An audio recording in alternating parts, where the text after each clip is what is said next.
Estamos agora para estudar uma das últimas lições desse trimestre. Ao longo de todo o trimestre, nós estivemos considerando ensinamentos muito preciosos. Nossas orelhas foram puxadas de uma forma bastante, constante ao longo do que estudamos nas lições anteriores. E não será diferente com a lição de hoje, não será diferente com a lição que estudaremos na semana que vem também.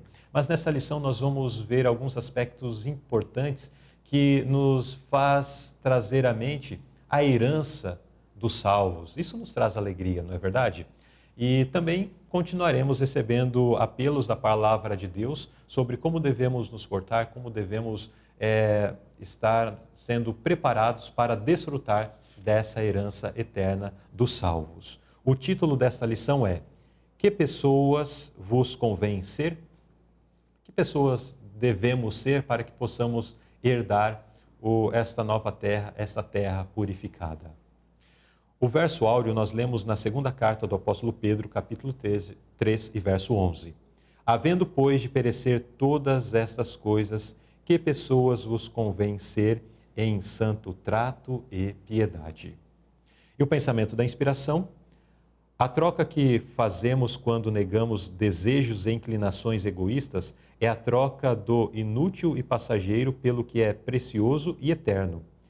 Isso não é sacrifício, mas ganho infinito. No lugar de cada item que Cristo nos pede para renunciar, Ele oferece algo muito melhor. E aqui nós já vemos, né? Ele pede para que renunciemos ao mundo, esse mundo perdido, cheio de desgraça, e Ele nos dará um mundo completamente restaurado. Ele sempre nos dá algo muito melhor em troca daquilo que nós renunciamos. Bom, mais sobre isso nós estaremos nos aprofundando ao longo do estudo desta lição. E para compartilhar conosco, para interagir conosco no estudo desta lição de número 12, nós estamos recebendo o irmão Nilson Manuel, que é ancião de uma das igrejas aqui em Goiânia e também é responsável pelo departamento jurídico da Associação Central Brasileira. Vamos ao primeiro tópico: inevitável, inextinguível. Como as Escrituras descrevem o juízo executivo final? Jusilei, esse juízo executivo é o resultado da sentença que foi proferida lá no Calvário. Com a morte de Cristo, com a vitória de Cristo, Satanás é condenado e com ele todos os pecadores que o seguem, né, como líder, como seu Senhor. Na sucessão dos fatos que irão acontecer, nós visualizamos aqui depois do milênio.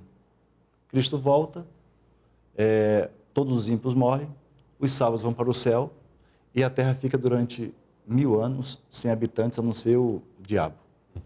Quando o diabo e seus anjos, né? Isso, exato. Quando Cristo voltar pela terceira vez, ele irá ressuscitar esses mortos que morreram em pecado, não tiveram a escolha de seguir a Cristo. E quando todos ressuscitarem, diz que o próprio diabo irá liderá-los para um ataque à cidade santa que naquela ocasião desceu e está estabelecida na terra. E quando eles movimentam-se para atacar a terra, desce fogo do céu, da parte de Deus.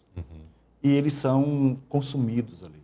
Ou seja, a execução da sentença já proferida no Calvário. Exato.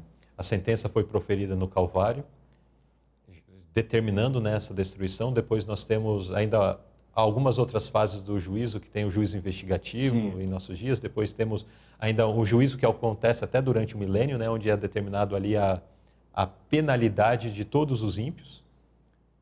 E finalmente essa execução após o milênio. E finalmente podemos dizer: pecado e pecadores para sempre extintos, né? Para sempre destruídos. Não ficará nenhum resíduo. Exato. De pecado na terra. A lição ela acaba não aprofundando mais nesse sentido, porque não é o foco também da carta de Pedro nas suas escrituras. Isso nós temos em outras porções das Escrituras, mas nós temos a certeza de que não ficará nem raiz e nem ramos, e isso aqui é até mencionado, mas posteriormente nos é dito de que a única marca, a única lembrança que teremos pela eternidade da existência do pecado serão as marcas da crucifixão de Cristo, né? Que ele carregará por toda a eternidade como uma lembrança de que uma vez houve uma história de pecado.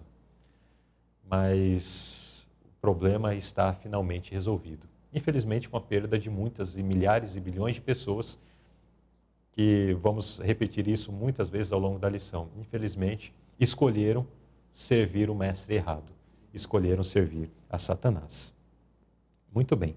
Então, nesse primeiro tópico, nós vimos esta questão do juízo executivo final, que é o juízo onde a sentença estabelecida, determinada já por Cristo na cruz do Calvário, e depois desses processos de julgamentos também, nós temos agora a execução dessa sentença, destruindo para sempre pecado e pecadores, destruindo a raiz, que é Satanás, e seus amos, que são todos aqueles que o seguem.